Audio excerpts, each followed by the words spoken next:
열왕기상 15장 1절부터 8절까지의 말씀 교독하시고 마지막 절은 함께 읽습니다. 느밧의 아들 여로보암 왕 18째 해에 아비암이 유다 왕이 되고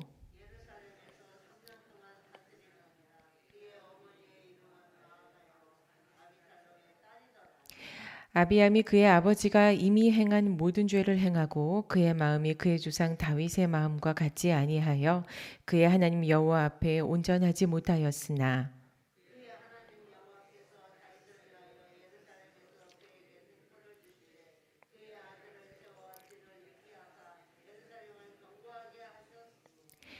이는 다윗이 햇사람 우리아의 일 외에는 평생에 여호와 보시기에 정직하게 행하고 자기에게 명령하신 모든 일을 어기지 아니하였음이라.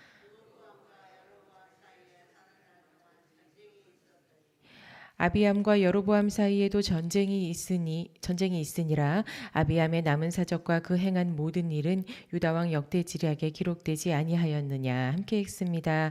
아비암이 그의 조상들과 함께 자니 다윗성에 장사되고 그 아들 아사가 대신하여 왕이 되니라.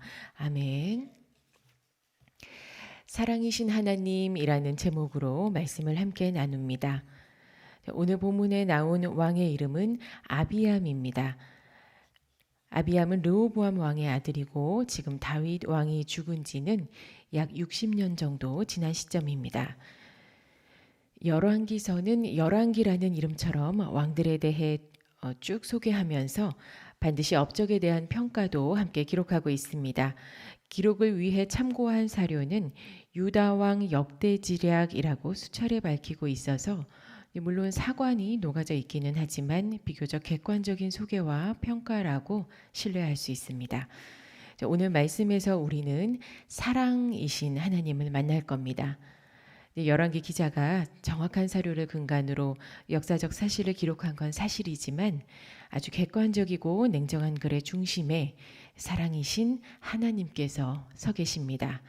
아마 열왕기 기자도 이 글을 쓰면서 여호와 하나님이 과연 사랑이시구나 이런 새 은혜를 입지 않았을까, 깨닫지 않았을까 미루어 생각해 봅니다. 마음에 대한 이야기는 솔로몬 왕 때부터 많이 말씀을 드렸습니다. 무엇보다도 마음을 지키는 것이 우리의 영혼을 지키는 길이다라는 은혜를 기억하실 겁니다. 오늘 본문을 보면 하나님께서 사람을 평가하실 때 마음을 보신다는 사실이 나옵니다.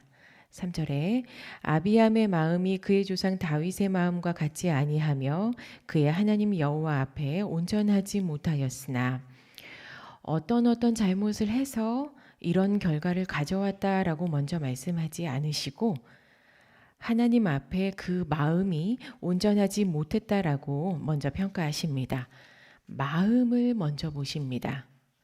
행위가 바르던 그렇지 못하던 바르게 보이던 그렇지 않게 보이던 하나님이 사람을 평가하실 때는 그 마음을 먼저 보십니다.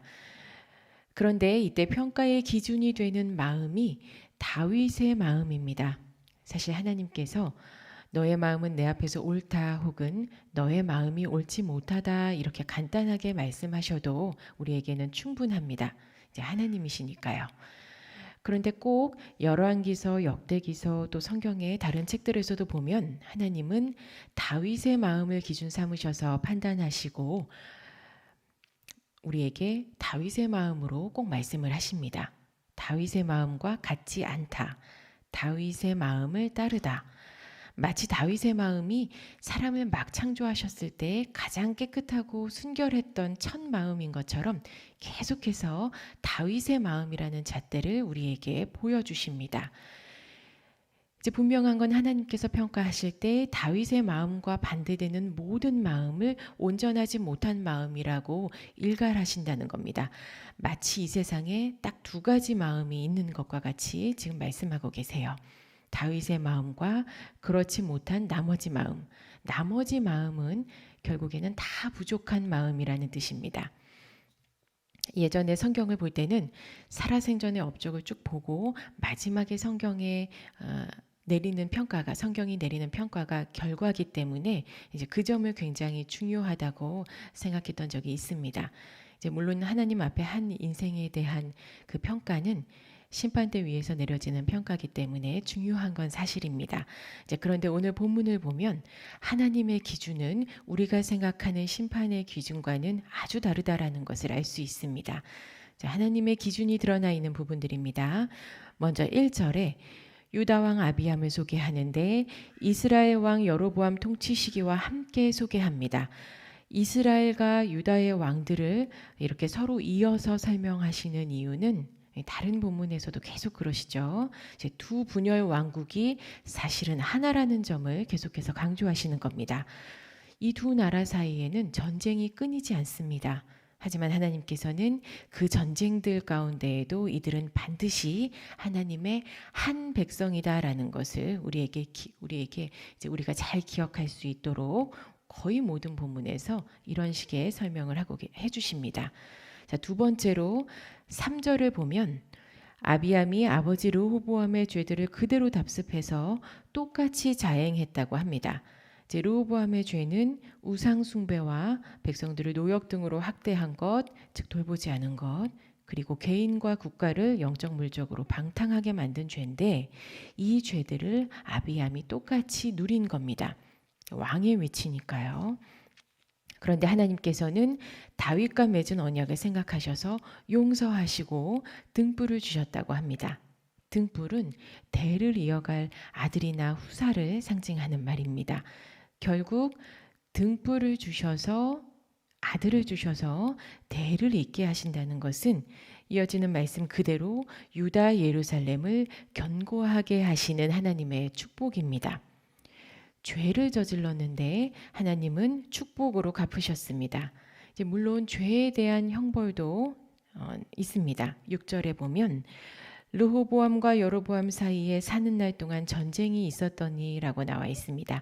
전쟁은 아주 대표적인 형벌 중에 하나인데 본문에서는 형벌로 전쟁이 일어났다는 것보다도 사실상 이 전쟁 가운데에서도 하나님은 유다와 이스라엘을 보존하셨다는 것, 즉 축복으로 용서하셨다는 것이 이제 오늘 말씀의 핵심입니다.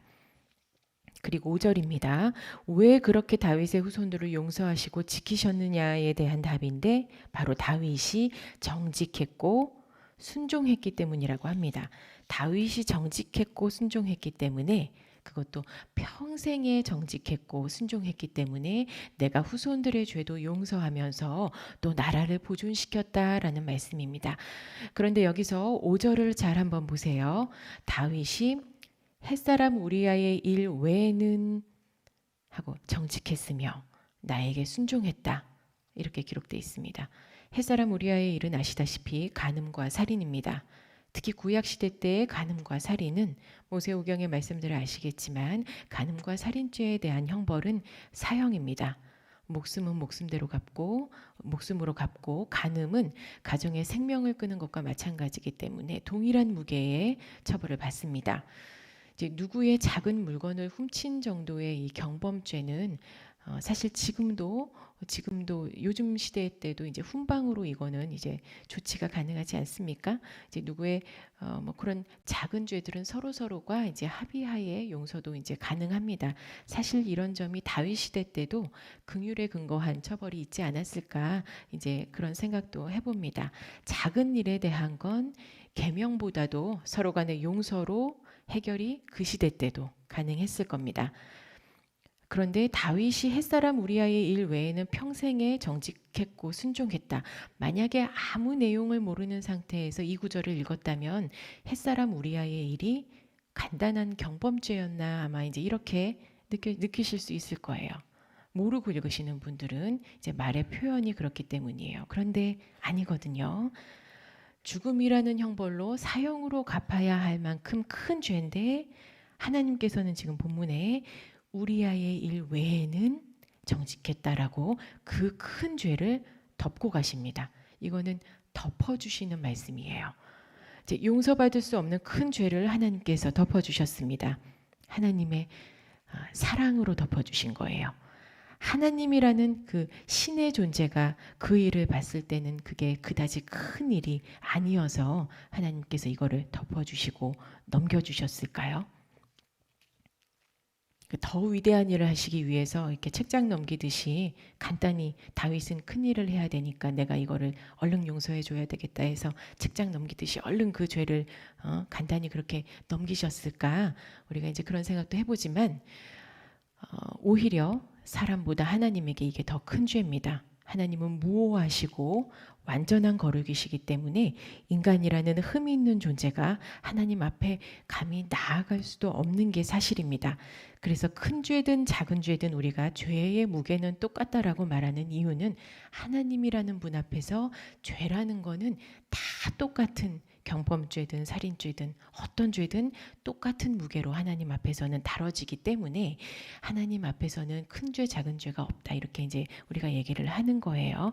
사람보다 하나님 앞에서 더 큰 죄였습니다. 다윗의 죄는. 하지만 죽어 마땅한 죄를 덮어주시는 사랑, 그 사랑이 바로 하나님이십니다.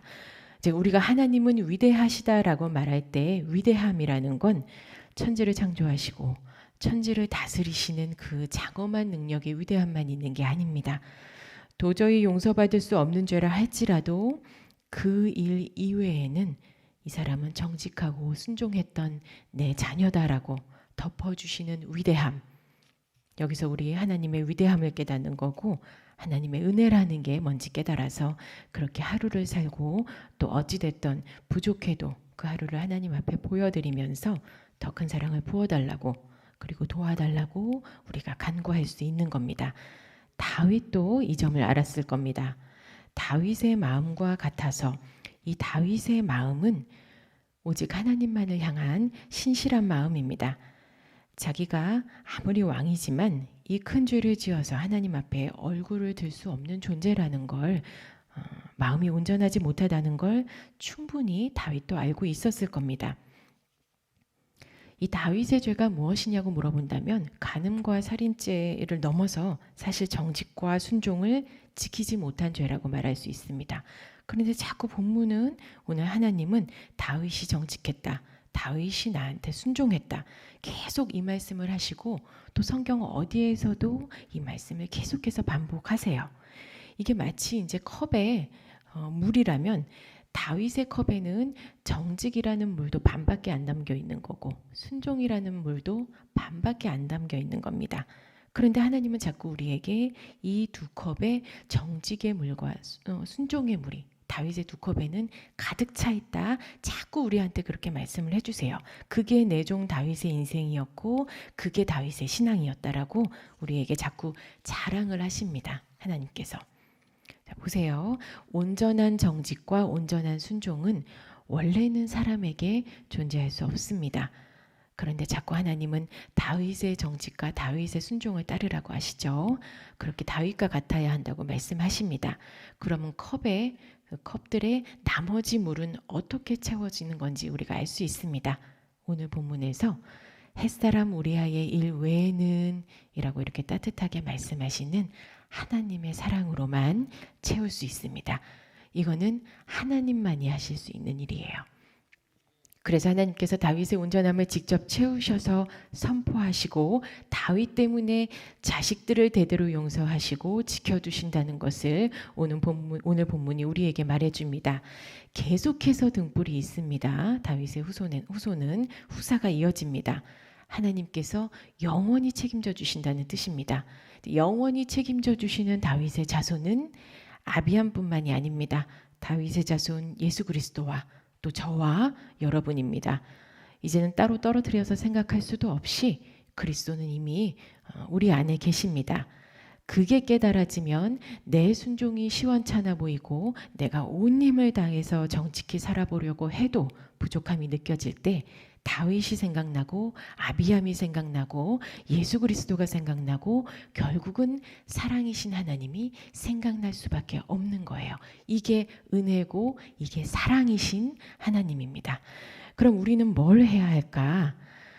사랑이신 하나님과 다윗 언약과 내가 이렇게 엮여 있다면 내 컵에 아무리 시원찮게 물이 담겨 있다 할지라도 그 컵을 어떻게 해야 할까? 있는 그대로 하나님께 드리면 돼요.